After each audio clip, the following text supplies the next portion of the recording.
I was the strong one. That's what they always told me. When my brother dropped out of college, I didn't panic. I paid his tuition to get him back in. When my sister's boyfriend dumped her and cleaned out her checking account, I took her in, rent-free. And when my parents couldn't make mortgage for 3 months straight during the recession, I wired the money the same day they asked. No hesitation. No lecture. You're the strong one, Mom would whisper while squeezing my hand. We're so lucky you turned out right. But here's the thing no one tells you about being the strong one in the family. It means you become the bridge they keep walking over, and then blaming when it breaks. I didn't even see the setup coming. It started over pot roast and mashed potatoes. A regular Sunday dinner at my parents' house. Same mismatched plates. Same old playlist. Same family roles. My dad lecturing about politics, my brother fake laughing, my sister scrolling Instagram like none of us mattered. Then Mom cleared her throat. Before dessert, she said, "We want to talk to you about something serious."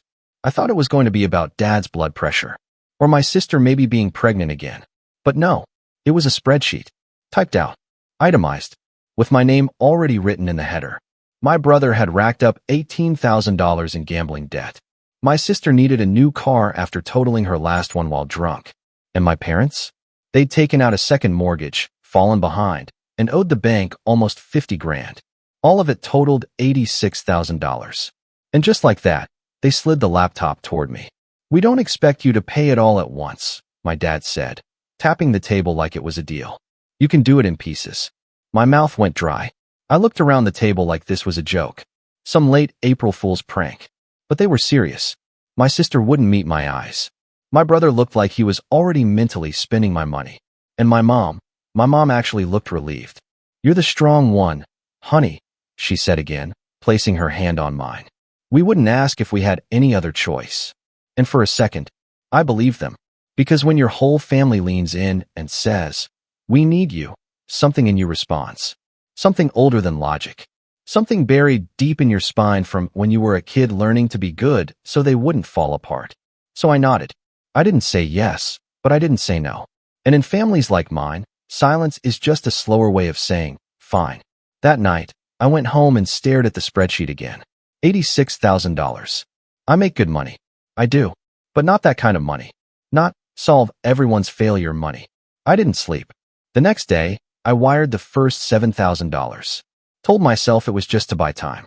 And that's how it started. They didn't say thank you. They said, got it. And I should have known right then. This wasn't help. This was harvesting. And I was the crop. After that first $7,000, it was like I'd broken a dam I didn't even realize I was holding. A week later, my sister called crying from the dealership. She needed a down payment, just $5,000 more. Her voice cracked. She said she'd pay me back in a couple months. She never even asked if I was okay with it. She just sent the Zelle details. I sent it. I didn't even hesitate. I was tired, numb, trapped in some twisted loop of family duty. Then my mom texted 2 days later. Mortgage is late again. Just $3,200. You're a blessing. She signed it with a heart emoji like it was a thank you card. I paid it again.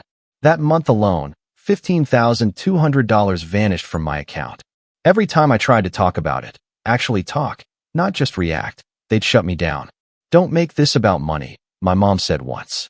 We didn't raise you to be selfish, my dad added. And my brother, God, my brother, he joked about it at a barbecue. Laughed as he opened a bottle of whiskey I know he didn't buy himself. Maybe I'll start a tab, he said, clinking his glass to mine.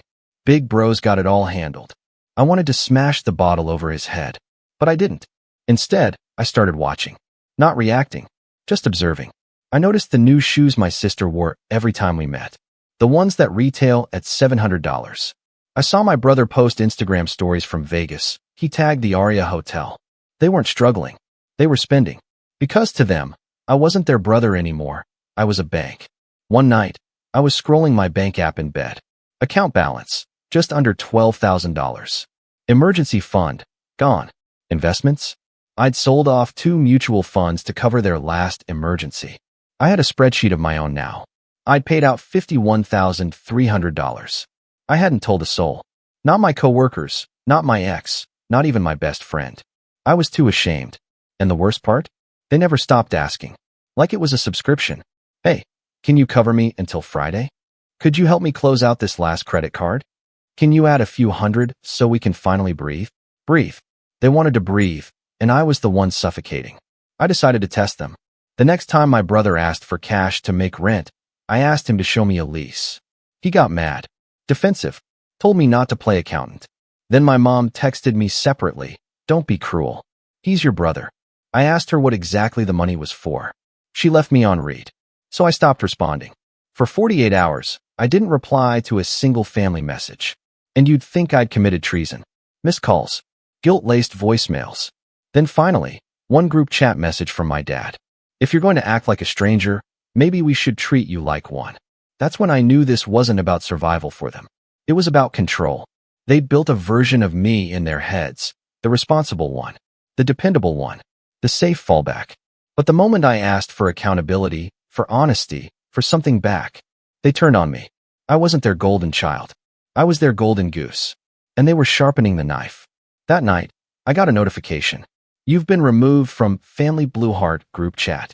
No explanation. No warning. Just gone. And I sat there, phone in my lap, screen still lit, like I'd just been evicted from a house I built with my bare hands. But in that silence, something shifted. The guilt started to rot. And what grew in its place was rage. Not wild, firestorm rage. Cold. Sharp. Like ice picking through lies. Because now, I wasn't just broke. I was done. Getting cut from the family group chat wasn't just a petty move. It was a message. They wanted me to feel alone. Punished. Guilty. But all it did was spark something dangerous in me. A hunger for the truth. So I started digging. First, I pulled every bank statement from the past year. Every wire transfer, every Venmo, every Zelle. I printed them out. I highlighted each name. Tally after tally after tally. My family hadn't borrowed $86,000. They'd bled me for $92,470. That extra $6,000, it wasn't even mentioned in the original spreadsheet. Guess they figured I wouldn't notice. But I noticed now. And the lies? They didn't stop there. I went through my sister's Instagram again. She'd blocked me, but she forgot her TikTok was public. There she was, in Tulum, sipping cocktails at an infinity pool. The caption? Soft life. I don't chase, I attract. That post went up 2 days after she begged me for rent money. Then I checked my brother's LinkedIn. Turns out he didn't lose his job. He'd been hired at a startup 3 months earlier as a growth strategist. He even posted a photo of his new standing desk setup. Hashtag blessed, hashtag grind mode. And my parents? I drove past their house, parked down the street, watched from behind tinted windows. They had new patio furniture, a luxury grill, fresh landscaping. My dad walked out in flip-flops and waved at the neighbor like a man with no stress in the world. That was the final match. I was done feeling like I owed them something. They owed me, but I didn't want money back. I wanted answers. So I planned a dinner, my version of an ambush. I told them I wanted to apologize for pulling away, that I was ready to reconnect. They all showed up. Of course they did. Parasites always come when they smell fresh blood. My mom hugged me like nothing ever happened. My dad patted my back and said, "We're proud of you, son." My brother was already scanning the fridge. My sister was scrolling, nails freshly done. I served the food.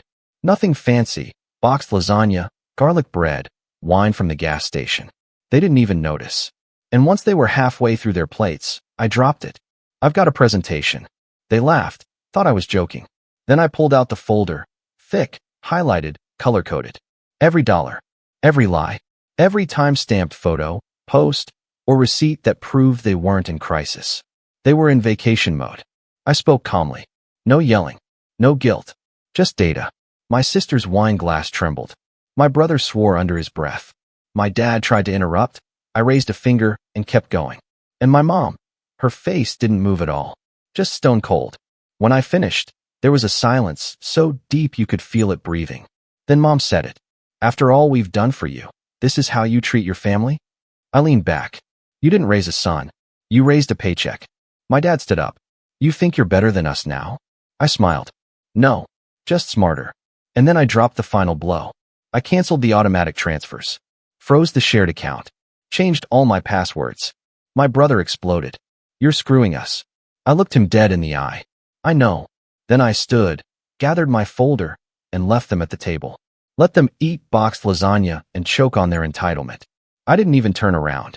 Because I knew something they didn't. I wasn't the same man who sat at this table last year. And the version of me they built to survive them? He's gone. The night I walked out, I thought it would be over. But narcissists never go quietly. 3 days later, my boss called me into his office. He looked uncomfortable. Hey, I got a weird message through the contact form on our website. Said you've been abusing company funds to support a gambling habit? I blinked. What? He slid over a printed email. No name. No return address. But I knew that writing style. The phrasing. The fake concern. It was my sister. She used phrases like, I just hope someone helps him before it's too late. Like I was a damn addict spiraling into collapse. My boss waved it off. We're not taking it seriously, but keep your personal life out of work, yeah? I nodded, jaw clenched so hard it hurt. This wasn't just petty anymore. They were trying to ruin me. The next hit came from my credit report. 2 hard inquiries I didn't authorize. Someone had tried to take out a loan in my name. I locked everything. Experian, TransUnion, Equifax. Froze my cards. Changed every password. And then I called my lawyer. Yeah, I had one. I'd never needed her for anything major, until now. She told me what I suspected. It was financial fraud. But unless I caught them in the act, there wasn't much I could do. I was furious. But I didn't react. I planned. I knew my family better than they thought. And I knew they loved to gossip. So I planted a rumor. I accidentally sent a screenshot into a cousin's group chat I was still in, just a photo of a check with the name Civic Legal Group in the corner and a fake caption. Guess who's about to own some property? Family can't touch it now. Within 2 hours, my phone blew up. First my sister, what's Civic Legal? Are you okay? Then my mom, you're buying a house. What's going on? And finally my dad called. I let it go to voicemail. He left one of those slow, manipulative messages. We're still your blood. Whatever you think we did, we can fix it. I played it twice. Not to cry, to remember. Because when people start losing control of you, they panic. That week, I went public. I posted a thread on Reddit. AITA for refusing to pay another dime to my family after covering $86,000 of their emergencies. It blew up. Thousands of comments. Support. DMs from people who'd gone through the same thing. For the first time in my life, strangers had my back more than blood ever did. Then I did something worse. I made a TikTok. Just text on screen. No names. No faces. Just the truth. My family bled me dry and called it love. When I stopped paying, they called it betrayal. This is what financial abuse looks like. Overnight, 150,000 views. The next morning, a message from my cousin. Uncle Greg saw your post. He's livid. Good. Because I wasn't hiding anymore. You want to turn me into the villain? Fine.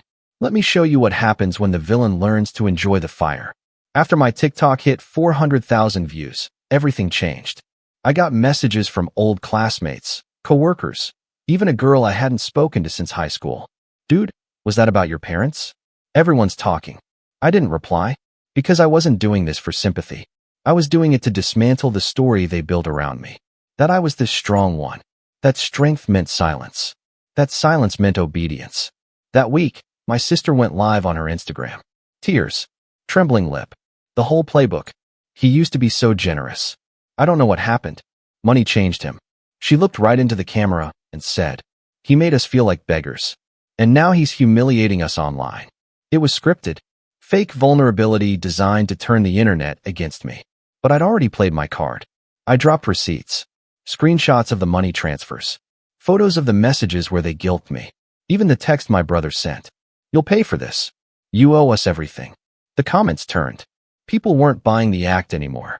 And that's when my mother snapped. She sent me a letter. A real one. Mailed. Handwritten. 3 pages. No apology. No ownership.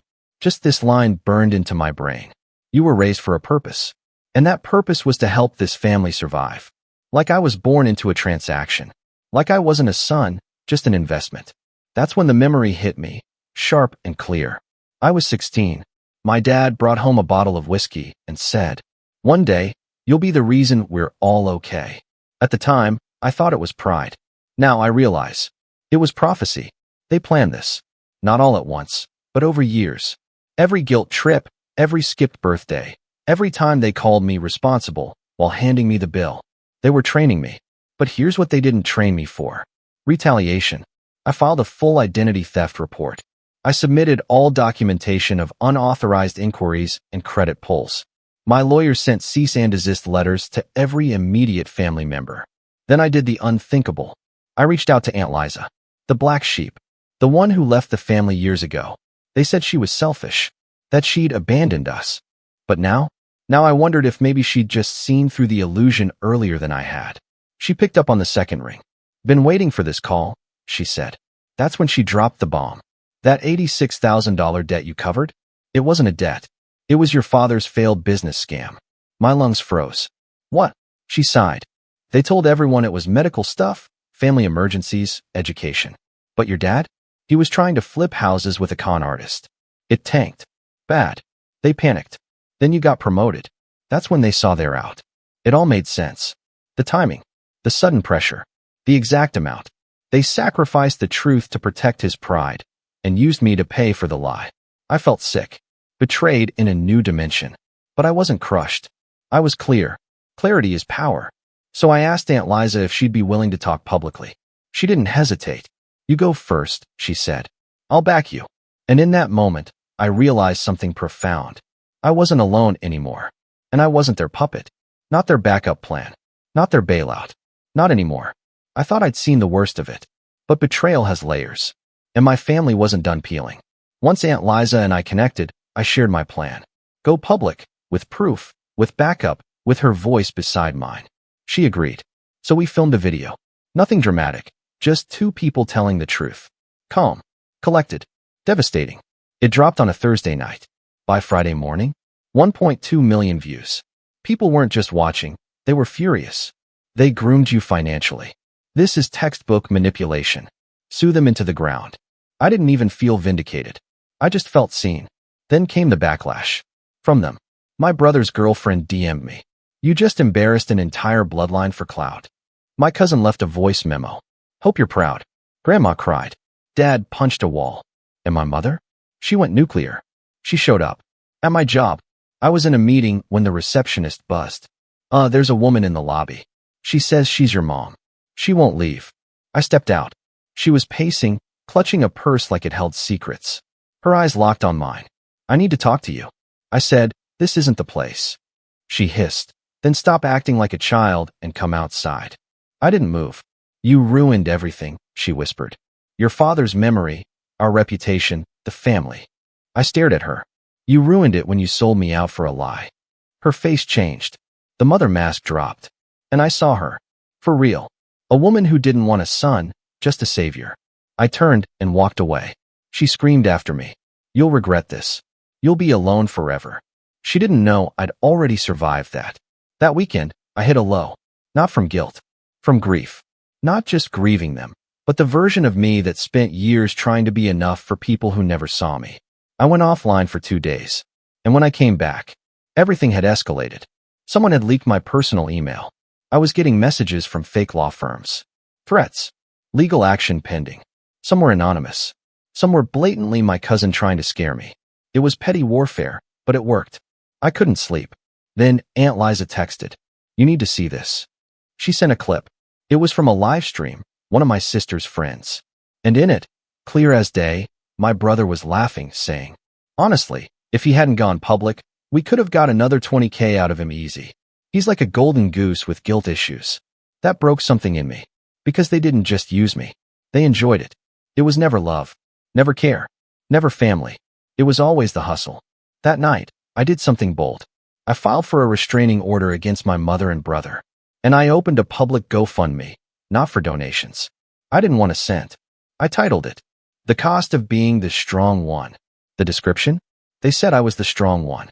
Then they handed me the weight of their lies, their debt, their failures, and dared me to drop it. I didn't drop it. I lit it on fire. By midnight, it had 10,000 shares. No money needed. Just the truth amplified. And then, an email from a reporter. Local news. Wants an interview. She wrote, "This story isn't just yours. It's everyone who's ever been the scapegoat, the ATM, the backup parent. Let's make sure it's heard." And for the first time in this entire storm, I felt like I was steering the ship, but I didn't know what was coming next. Because that email, it would lead to a national story, and that national story would uncover one final betrayal. The kind that makes $86,000 look like a paper cut. The interview aired on a Monday. It was just 10 minutes of me and Aunt Liza sitting side by side, telling the truth America rarely likes to hear. Sometimes, the ones who raise you are the first to use you. The story exploded. TV, podcasts, even major platforms reposted the clips. But what came next? I couldn't have planned for it. An anonymous email. Subject, you don't know the half of it. It came with attachments, bank transfers, old documents, photos, all tied to one name. David Armstrong. My dad. Turns out, the $86,000 wasn't the full debt. It was just what they needed to keep the real story buried. David had embezzled from his own company, a small construction firm, over $200,000. When he got caught, it didn't go to trial. They reached a private settlement, paid back part, buried the rest. The family mortgaged Grandma's house, sold Aunt Liza's inheritance without telling her, and raided my college fund to cover the rest. I didn't even know I had a college fund. They told me we couldn't afford tuition, and I believed them. Took out loans instead. I sat there shaking. This wasn't just betrayal. It was orchestrated silence. I was a soldier drafted into a war I didn't know was being fought, and when the smoke cleared, they handed me the bill. I sent the files to my lawyer. She went white. This is criminal fraud, she said. We could go after all of them. Civil, maybe even criminal, depending on how deep it runs. But I paused. I wasn't after jail time. I was after truth. And I wanted everyone watching to understand how deep this runs in families like mine. So I went live. Again, this time I didn't just tell my story. I showed documents, outlined timelines, named names. I didn't cry. I didn't rage. I just told the story. Flat, direct, unforgiving. This is what happens when you're born the responsible one in a house built on denial. When I finished, the comments poured in. Not sympathy, recognition. Thousands said, "That's my mom. That's my brother." I thought I was crazy. I thought it was love. But one comment stopped me cold. It was from my younger cousin. He wrote, "I'm sorry. They made me block you. They said you turned on the family. But now I see. Thank you for not staying quiet." That was the moment I knew. I had broken the cycle. I wasn't just an ATM anymore. I was a mirror. And people were finally seeing the truth in their own reflection. Weeks passed. Aunt Liza and I started working with a foundation, helping people escape toxic financial entanglements with family. Coaching, legal referrals, safe exits. We called it Strong Doesn't Mean Silent. And as for my family, the group chat stayed quiet. No apologies. No confessions. But I didn't need them anymore. Because closure isn't something you get from the people who broke you. It's something you build, brick by brick, with truth, boundaries, and fireproof resolve. I live in a new city now. No more guilt. No more draining phone calls. No more wondering if love has a receipt. Just peace. And a framed quote above my desk that reads, "Being the strong one doesn't mean carrying everyone. It means knowing when to put it down and walk away." And that's exactly what I did. If you've ever been the strong one who got used, not loved, drop a fire in the comments. Your story matters.